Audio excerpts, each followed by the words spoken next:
প্রতিদিন আর মোবাইলের পোদে ঢুকতে আর ভালো লাগে না রে। নিত্য নতুন কিছু না হলে কি আর মজা আসে? শালা একই রকম জিনিসের পাছায় পিন ঢুকিয়ে ঢুকিয়ে শালা আমার পিনটাই ভোতা হয়ে গেল। তুই তো শালা একটা লম্পটগিরি দেখাতে দেখাতে এত বড় হয়ে গেলি। দাঁড়া, মালিককে বলতে দে। আমি লম্পট? তুমি তো শালা একেবারে বর্মাতুলির খাল, যে আসছে তোমার পেছনে ঢুকিয়ে দিয়ে চার্জ করে নিয়ে চলে যাচ্ছে, তাই না?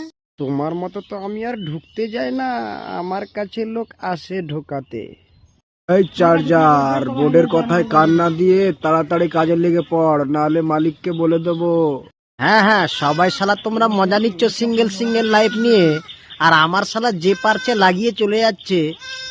তোর নাম বোর্ড, বুঝলি? তোকে তো শালা লাগানোর জন্যই মালিক নিয়ে এসছে রে। না না, লম্পট চার্জার আমার ইজ্জত শেষ করে দিল। মালিক, মালিক বাঁচাও, বাঁচাও। মালিক বাঁচাবে না, মালিকই তোকে লাগাতে দিয়েছে। হা হা হা, তোকে লাগিয়ে শালা ফাটিয়ে দেবো।